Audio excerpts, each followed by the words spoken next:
said, and I want to ask you about this. It says, "Do not allow yourself to become resentful, deceitful, or arrogant." The Yes. first part of that, I've witnessed, and I know that you've lived. I've never seen an attack on someone like I've seen on you, and I paid attention. You know, I'm a comedian. I talk about cultural issues. You know, am relatively well versed in what's going on in the public sphere.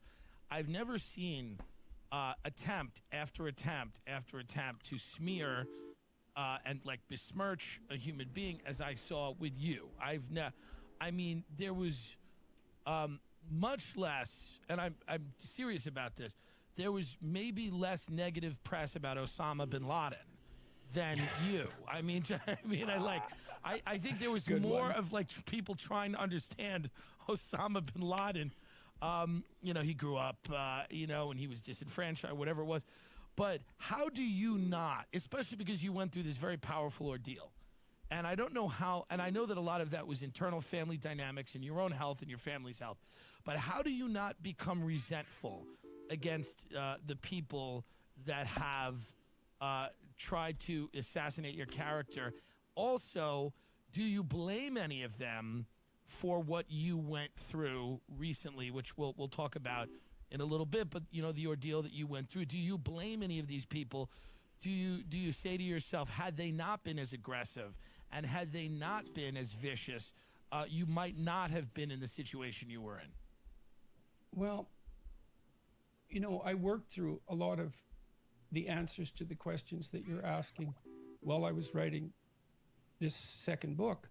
The last chapter, the chapter you referred to, do not become resentful, deceitful, or arrogant. Those are the three things that I noticed that were particularly catastrophic to people in my clinical practice.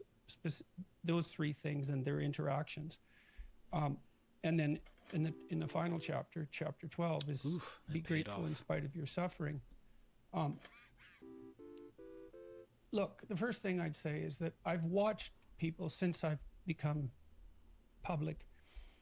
a public figure. I've watched people, my peers, let's say academics in other places in the world, or people who are roughly my professional peers, who've been the target of attacks on Twitter or in the newspapers in some manner similar to what's happened to me.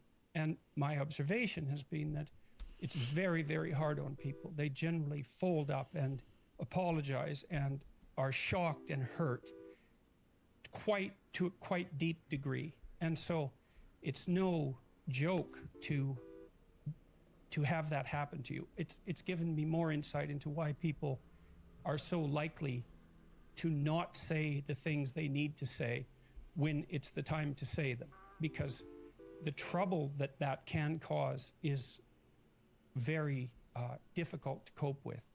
And Right. So just to remind y'all, because, you know, they're not speaking about directly about what the things were that Jordan B. Peterson was being criticized for and, you know, they were trying to get him canceled for, was that, like I said, his claim to fame was in the post-Trump era or immediately before. He was, the main thing that he was challenging was the implementation of a new law that was, it was basically, excuse me, you know, basically it was declaring that transgender people would be protected under the, you know, same, you know, civil rights statutes as other marginalized groups. Of course, this is in Canada and whatnot. And I think like in the province that Dr. Peterson was in, it was already established. And then it was just starting to become like, you know, like they were actually like, you know, putting the legalese and everything together and saying like, hey, we're officially, you know, saying doing this or whatnot. And part of that was, you know, him misrepresenting the bill called C-16, saying that basically like, oh, if you misgender a student or something or don't call them by their preferred pronouns, then you'll be thrown in jail. Now, it's been years, I think at least 5 years since that bill was implemented, and not a single person has been arrested or jailed for it or lost their job for it, because that's not what it was about.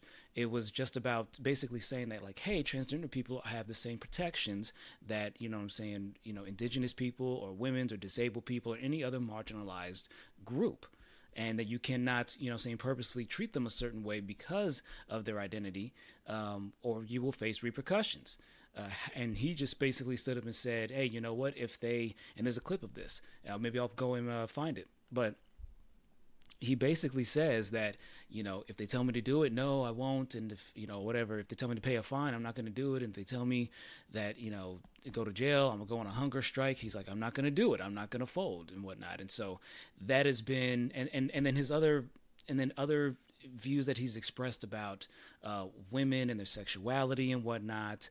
Also the, nature of hierarchies in human society.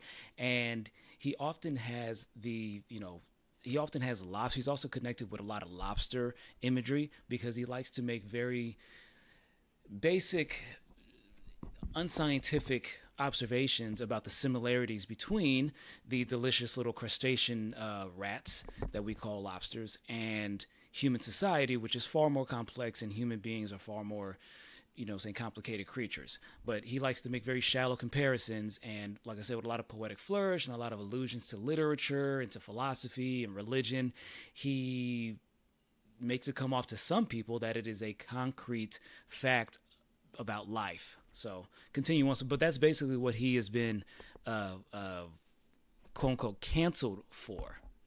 It's basically him expressing a lot of his shitty views, being bold and standing 10 toes down in them, and people, pushing back and telling him why he's wrong and whatnot. So I certainly wouldn't say that it's been without effect. It's also a great mystery to me that it continually happens. I continually expect it to stop, right, but it doesn't stop, and it's hard to understand why that is exactly. I'm trying to understand that all the time. I think to some degree, there's a public attempt to understand that even. And I say that because I'm also the subject of an inordinate number of memes. Right. And they represent who people think I am in a very large number of ways, strange ways. I've become very associated with lobster imagery and with frog imagery and with king imagery and with, the Red Skull imagery. And it's a very complex set of images. And so that all adds to the difficulty of sorting it out as far as I'm concerned. I certainly was tempted towards bitterness and resentment as a consequence of my illness, which created a tremendous amount of pain. And at the same time, or approximately the same time, my daughter and my wife were also very ill. And so it's difficult not to succumb to the temptation to shake your fist at God and curse the clouds and the thunder and the structure of being itself for right, all the suffering that people go through. But it's not helpful. And I've really strived with the help primarily of my wife, but also of other people close to me, to identify resentful and bitter thoughts and to eradicate them because they're not helpful. They're not justifiable, like under any condition, as far as I can tell. And that's why I tried to illustrate in chapter 12 that gratitude is most properly conceptualized, if it's not naive, as a form of courage. It's sort of like the decision you take when you decide to get married. The trope is that you find the right person and then you just know. But the truth of the matter is that you decide, and then you continually keep deciding day after day while you're living with the person. And gratitude in the face of life suffering is the same thing. It's a decision about an attitude that you are going to strive to bring forward. It isn't so much a considered opinion about the benevolence or lack thereof of the world. Right. So, and I just couldn't see when I delved into my thoughts. I thought, this seems unfair. My family is struggling under a tremendous burden of ill health. Not that. So real quick, he's going on about his, he's generally alluding to some of the troubles that they've been going through in their family with different sickness. He's going to talk about his brief drug addiction, even though he won't exactly call it that because they're really weaselly. But let me go into let me real quick go into this clip of him misrepresenting that C-16 bill that I mentioned earlier. And you can even see in the banner down here, it's talking about genders, rights, and freedom of speech, and free speech versus social justice. And that's always the calling card that they like to use. And this is from 2016. So, right around the beginning of the Trumpian era. And yeah, it's basically, I'm not doing this and that's that. He'll go on a hunger strike if jailed over the trans bill. It's about 90 seconds, so let's go and play it. Prepared to suffer the consequences that society may deem you need to suffer because of your views? Yes, I'm prepared to do that. Well, so what am I willing to do? Well, I think that the Ontario Human Rights Tribunal is probably obligated by their own tangled web to bring me in front of it. If they find me, I won't pay it. If they put me in jail, I'll go on a hunger strike. I'm not doing this. And that's that. I'm not using the words that other people require me to use, especially if they're made up by radical left-wing ideologues. Now, if our society comes to some sort of consensus over the next while about how we'll solve the pronoun problem, let's call it, and that becomes part of popular parlance, and it seems to solve the problem properly without sacrificing the distinction between singular and plural, and without requiring me to memorize an impossible list of an indefinite number of pronouns, then I would be willing to reconsider my position.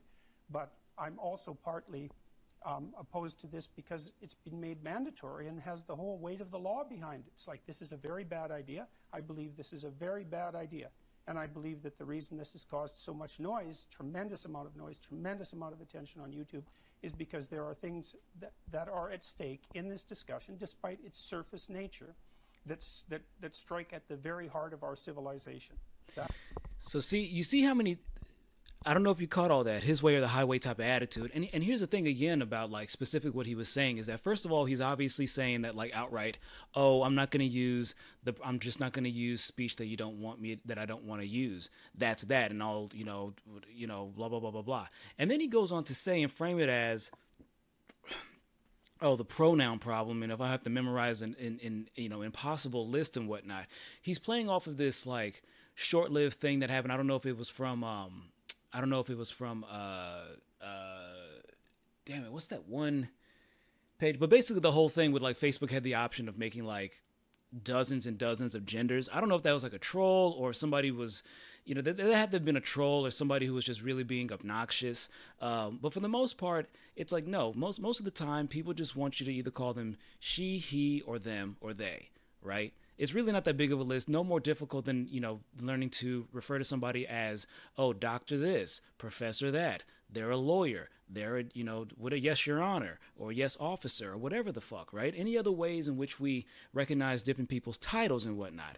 This is just his, saying react, so this is, his reaction to being able to having to address people in a certain way. But also there's a reactionary disgust that he has because he's like, this is something that hits at the fabric of our country and our values and everything, and then describes it as like, well, it's we need to wait for a consensus that need to come out about it, but then at the same time says that this has the full force of the law and that it's creating a lot of commotion and whatnot. It's because of people like him, because there has been a decision made. If it has the full force of the law and it has a lot of social and cultural support, that means a consensus has been made that we're changing, that the time for ignoring trans people and not taking them seriously, not taking their arguments and their their lifestyle and their truth and their testimony seriously, is what I'm saying? It's that contradiction. He wants to downplay it as if it's not that important, but also it's like, no, at the very stake of our country and our values, the fabric is being torn apart in front of us, type of person. And that's where like the reactionary far right elements come into play, because this is beyond just, not understanding the issue or just being about like compelled speech and everything. This hits deeper at his, aversion to, saying gender dysphoria, transgenderism, and, many other issues.